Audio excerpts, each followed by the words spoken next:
Bueno, pasamos a otro tema que es el tema reforma laboral. No te vayas, Slavinsky, que vamos a hablar de este tema. Y tenemos, bueno, siempre acá confrontamos posiciones. Lo tenemos a Juan Manuel Ottaviano, es abogado laboralista. Entiendo que está en contra de la reforma laboral. Y a Julián de Diego, otro laboralista a favor de la reforma. ¿Más derechos o menos derechos, mejor dicho, o más oportunidades? Según para quién, ¿no? Bueno, lo tenemos a Ottaviano. ¿Cómo estás, Ottaviano? ¿Cómo andan? ¿Bien? Muy bien, Juan Manuel. Y lo tenemos también a Julián de Diego. Julián, ¿cómo estás? Muy buenas noches. Muy bien, muchas gracias. Bueno, ¿por qué estás a favor o por qué crees que la reforma laboral reactivaría el consumo, reactivaría la economía, sin quitarle derechos a los trabajadores, que es lo que plantean quienes se oponen a la reforma laboral?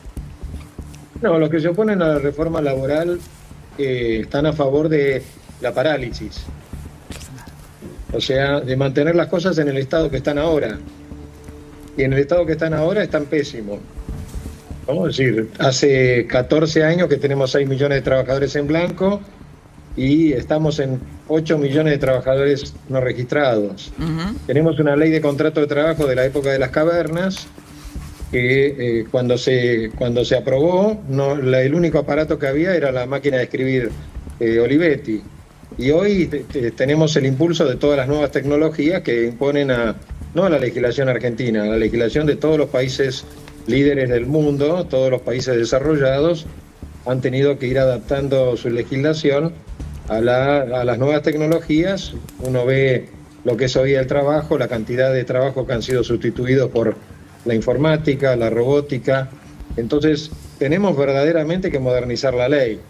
Y muy importante tener en cuenta que si bien muchos ahí dicen que se conculcan derechos fundamentales, sí, todos los derechos fundamentales de la ley de contrato de trabajo se mantienen. Con lo cual el orden público, la irrenunciabilidad, en fin, los mínimos inderogables, el mínimo de los convenios colectivos, es decir, todas las pautas que conforman el plexo de protección del trabajador, que obviamente este vínculo es la parte más débil, obviamente se mantienen.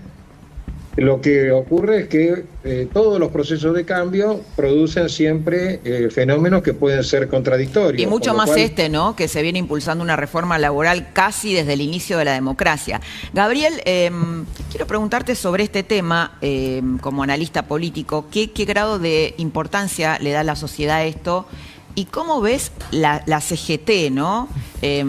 O los gordos, digamos, los sindicalistas más importantes que históricamente se oponen a una reforma laboral? ¿Y cómo lo ves en relación a la sociedad, ¿no? La imagen que ellos tienen, digo, si ese es el momento político para poder confrontar con la CGT y con el sindicalismo. Me parece que es el momento que elige el gobierno cuando se siente empoderado, sabiendo de que está yendo a generar una reforma laboral muy solicitada a lo largo del tiempo, hace muchos años, por muchos sectores, y que de alguna manera podría dar la señal de cierta conducción, autoridad presidencial, el hecho de sentirse como vigorizado en la conducción, en hacer este cambio paradigmático que pretenden en esta transformación cultural o batalla cultural, como la llaman.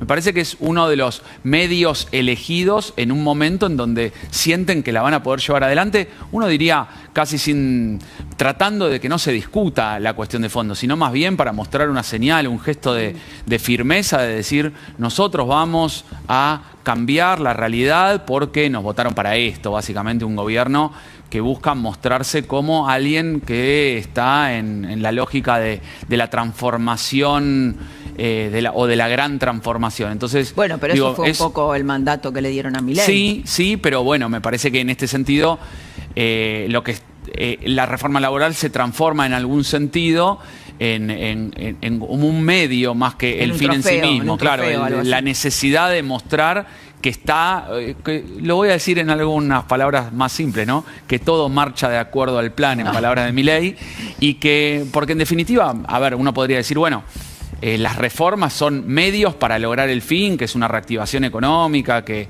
mejoren los índices de pobreza, de consumo.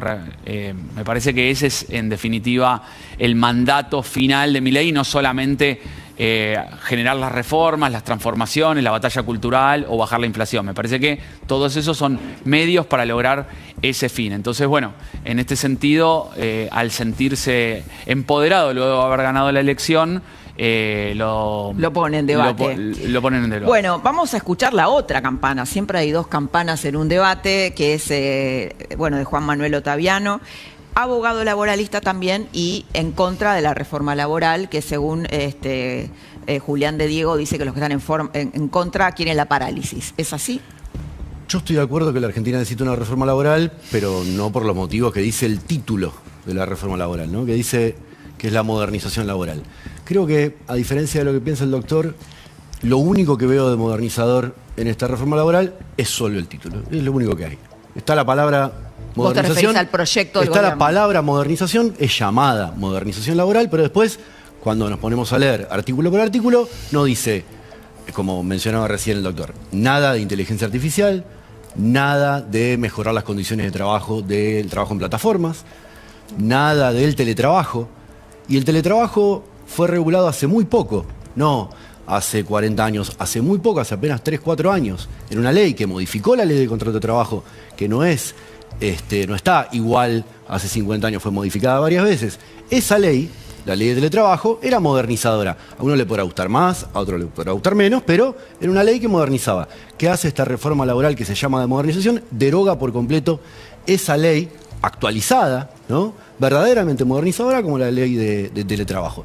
Me parece que la expectativa de que las leyes laborales, no importa si es creando derechos o eliminando derechos, las leyes laborales creen empleo o destruyan empleo, es una expectativa equivocada, y que si el mandato es ese, el mandato es crear trabajo, sí, formalizar de esta manera, bueno, rápidamente vamos a ver que reformar las leyes laborales no va a permitir reactivación Ahora, Juan Manuel, económica. por ejemplo, te digo un argumento del Hacha Lázari, que nosotros le invitamos mucho acá, es un empresario pyme, y él lo que dice es el miedo que siempre tiene los empresarios, sobre todo los más chicos, de contratar por los juicios laborales. Exacto. Entonces, que esta ley de alguna manera, y que eso es un freno muy grande, yo te digo que conozco muchísimos casos así, yo siempre menciono el caso de una persona que es Paola Blanco, la voy a nombrar porque la quiero invitar en algún momento, que tiene una empresa muy exitosa de maquillajes para televisión, y ella siempre me dice, prefiero no crecer, porque bueno, por todo lo que es este país.